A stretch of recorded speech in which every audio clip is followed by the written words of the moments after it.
जय महाराष्ट्र. मी माझं नशीब समजतो की माझा वाढदिवस हा जूनमध्ये आहे, म्हणून तुमचे निकाल आले तरी आपला सत्कार होत आहे. जर मार्च एप्रिलमध्ये असता तर तुम्हाला वाटलं असतं की माझ्यामुळे तुम्हाला परीक्षेला बसायला मिळते किंवा लागतंय असं. पण आज खरोखर एवढे सगळे विद्यार्थी बघून मला मनापासून आनंद होत आहे. कट ऑफ जरी तुम्ही 80%चं ठेवलं असेल तरी एवढे सगळे विद्यार्थी आजकालच्या ह्या पूर्ण रेसमध्ये 80% मिळवणं ही खूप मोठी गोष्ट आहे.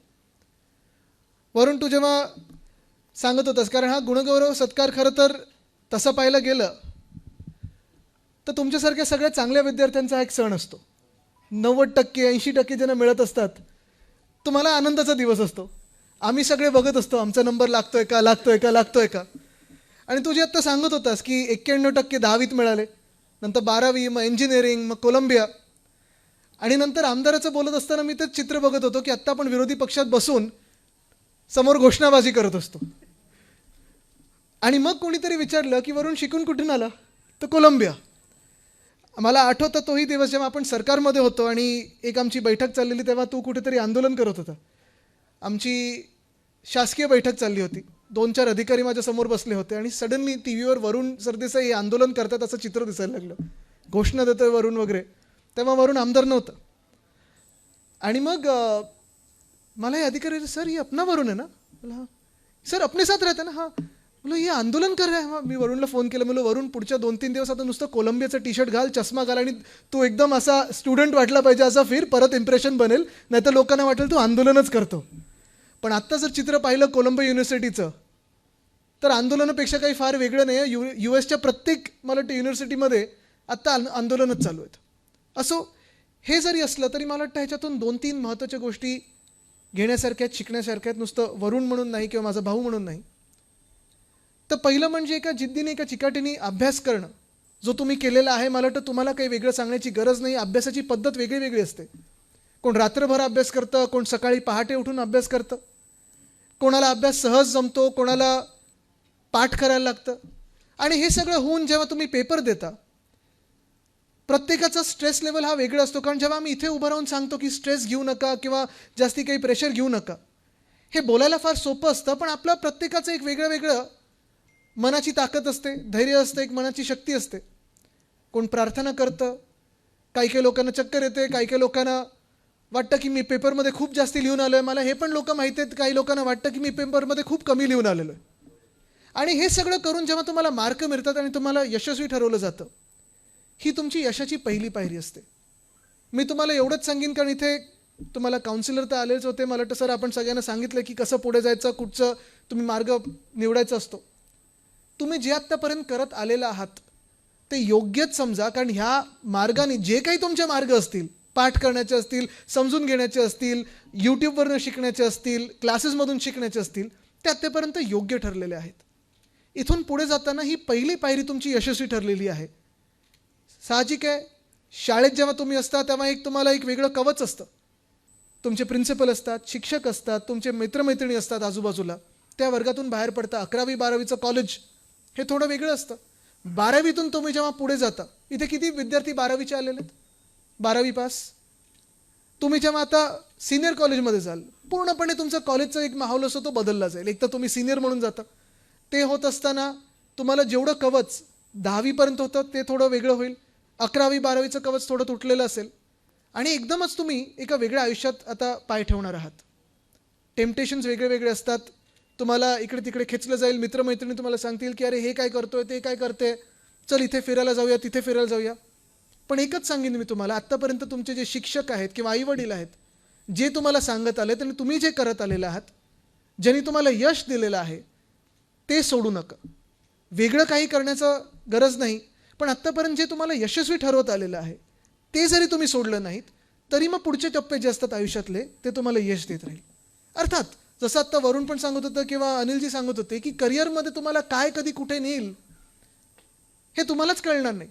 कदाचित असाही प्रसंग येईल कॉलेजमधून की तुम्ही एखाद्या आंदोलनामध्ये याल, त्याच्यातून राजकारणात याल, आणि गमतीचा भाग जरी आम्ही बाजूला सोडला की चला एवढं शिकून राजकारणात काय वगैरे करता, राजकारणात आज सुशिक्षित लोकांची गरज आहे किंवा समजून घेऊन राजकारण एका चांगल्या दिशेला नेण्याची गरज आहे. आणि आम्ही सगळे मंचावर जे आहोत, शिक्षण आपलं वेगळं वेगळं असतं, पण आयुष्यातून जे आपण शिकत असतो, जे प्रसंग येतात आपल्यासमोर त्याच्यातून जे शिकत असतो, कदाचित कोण आता तुम्ही देशभरात बघाल, जगभरात बघाल, काही काही लोक शाळेतून ड्रॉपआउट असतात, काही काही लोक कॉलेजमधून ड्रॉपआउट असतात, कोणी मोठा उद्योगपती बनतो, कोण राष्ट्रपती बनतो, कोण प्रधानमंत्री बनू शकतं. पण याचा हा अर्थ नाही की ते जे करतायत तेच बरोबर आहे आणि तुम्ही जे करताय ते चुकीचं आहे. सांगण्याचं तात्पर्य एवढंच आहे की तुम्ही जे आत्तापर्यंत करत आलेला आहात, तुम्हाला जे आत्ता योग्य वाटतंय, तुम्हाला जे मनाला पटतंय ते जर तुम्ही करत राहिलात, तुमच्या कुठेतरी अंतरात्म्याला वाटलं की हेच मी करतोय ते बरोबर आहे, तर आणि तरच तुम्हाला यश पुढचं मिळू शकेल. आणि ते तुम्ही एका वेगळ्या चिकाटीने करणं गरजेचं आहे. आज जो सत्कार होणार आहे आपला, हा काही पुरेसा नाही आहे. जे आज 10वीत ज्यांना यश मिळत आहे, जे 80%हून जास्ती गुण मिळालेले आहेत, मी हीच प्रार्थना करीन की तुम्हाला 12वीत ह्याच्याही पुढे जाण्याची संधी मिळावी. पुन्हा एकदा तुमचा गुणगौरव तिथे होईल. 12वीत जे आहेत ते आता सिनियर कॉलेजमध्ये जातील. सिनियर कॉलेजमधून वेगळे तुम्हाला मार्ग ओपन अप होतील. तुम्हाला वेगळे करिअर पाथ ओपन अप होतील. तुम्हाला सायन्समध्ये काय करायचं, तुम्हाला कॉमर्समध्ये काय करायचं, तुम्हाला आर्ट्समध्ये काय करायचं आहे. मी तर हे पण सांगीन की ह्या 3 ज्या आपल्या स्ट्रीम्स आहेत, कारण खूप वेळा मी पाहतो आपल्या देशामध्ये ह्या आर्ट्स, कॉमर्स, सायन्समध्येच आपण अडकलेलो असतो, कधी ह्याच्या बाहेर येत नाही, व्यक्त पण होत नाही आहे, प्रश्न आपण विचारत नाही आहे. पण आपल्या तरुण पिढीचं आणि खास करून आपली जी पिढी आहे, मग एक जेनझी आहे, त्याच्या पुढे आता मला वाटतं अल्फा जनरेशन आलं आहे, त्याचे काही शब्द कळत नाहीत, पण ते जरी कळले नाहीत तरी मला वाटतं मूळ भूमिका हीच असायला पाहिजे की जे आपल्याला आयुष्यात कळत नाही, की ज्याला आपल्याला वाटतं की हे चुकीचं आहे, त्याला प्रश्न विचारणं. जी काही सायन्सची थिअरी असेल, मॅथ्सची थिअरी असेल, कुठचाही थिअरम असेल तुमच्यासमोर, किंवा सामाजिक काही व्यवस्था असेल ज्याला तुम्हाला वाटतं की नाही हे चुकीचं आहे, आपण इथे प्रश्न विचारलाच पाहिजे, इथे बदल घडवलाच पाहिजे, तिथे तुम्ही उभं राहिलं पाहिजे, तर आणि तरच तुम्हाला काहीतरी एक्स्ट्राऑर्डिनरी करण्याचं संधी मिळते. आहे अनेक लोक असे असतात जे ह्या गुणगौरव सोहळ्यात येतात, 90%, 95%, 99% मिळाले असतात, काही काही लोकांना 100% मिळाले असतात. पण पुढे जाऊन आपण त्याचं काय करतो, त्या सर्टिफिकेटचा आपण नक्की काय वापर करतो, हे तुमच्या हातात असतं. काही काही लोक ठरवतात की ठीक आहे, मला हाच जॉब करायचा आहे, 9 to 5 जॉब करायचा आहे, मला आयुष्यात स्ट्रेस नको आहे, मला एवढंच करायचं आहे आणि जी काही करिअर पाथ असते त्याच्यातून पुढे जायचं आहे, मान्य, काही प्रॉब्लेम नाही. काही काही लोक असेही असतात की नाही, मला काहीतरी वेगळं करायचं आहे, स्वतःचं काहीतरी उभं राहायचं आहे. आणि खास करून मी हे आपल्या सगळ्या लोकांना सांगू इच्छितो, कारण आम्ही मुंबई महानगरपालिकेच्या शाळेमध्ये फायनान्शियल लिटरसी हा कोर्स सुरू केला होता. आपण अनेक लोक आणि खास करून आपल्या मराठी माणसामध्ये एक विचार असतो की पैशापासून आपण लांब राहायचं. पैशापासून लांब राहायचं म्हणजे उद्योगधंद्यापासून लांब राहायचं, धंदा स्थापितच नाही करायचा.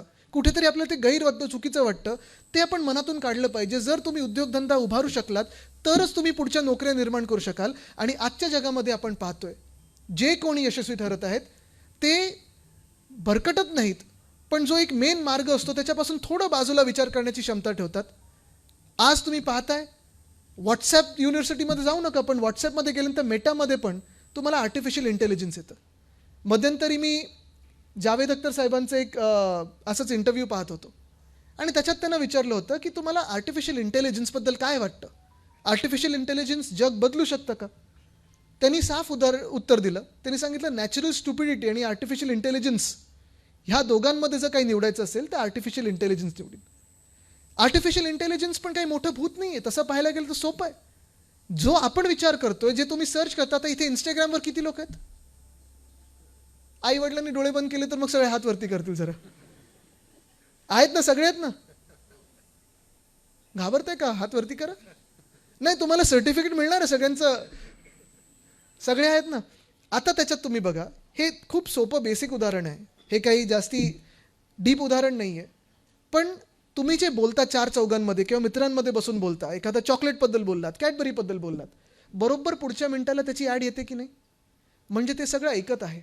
आणि हे ऐकणं हे कुठे ना कुठेतरी मशीन लर्निंगमध्ये जातं. मग पुढच्या ज्या ॲड्स असतात तुमच्या किंवा पुढचे जे सर्चेस असतात, पुढचं तुमचं ते FYP असतं, ते सगळं हे त्या तुमच्या सर्चप्रमाणे किंवा तुमच्या विषयांप्रमाणे ते यायला लागतं.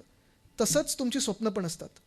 मनात जे तुम्ही ठेवलेलं आहे की मला हेच घ्यायचं आहे, हेच प्राप्त करायचं आहे, मला इथपर्यंत पोचायचं आहे, जेव्हा तुम्ही त्या गोष्टीबद्दल तुमच्या मित्रांमध्ये मैत्रिणींमध्ये बोलायला लागाल, तुमची जी एक कंपनी असते ती त्याच्याबद्दल ठेवाल, तसंच आर्टिफिशियल इंटेलिजन्स असेल किंवा सर्च इंजिन असतील, तसे तुमची पण स्वप्न आणि तुमचा पण मार्ग त्याच सर्च इंजिनप्रमाणे तुम्हाला त्या तुमच्या ध्येयाच्या जवळ न्यायला सुरू करेल. मला वाटतं ती एक गोष्ट आहे.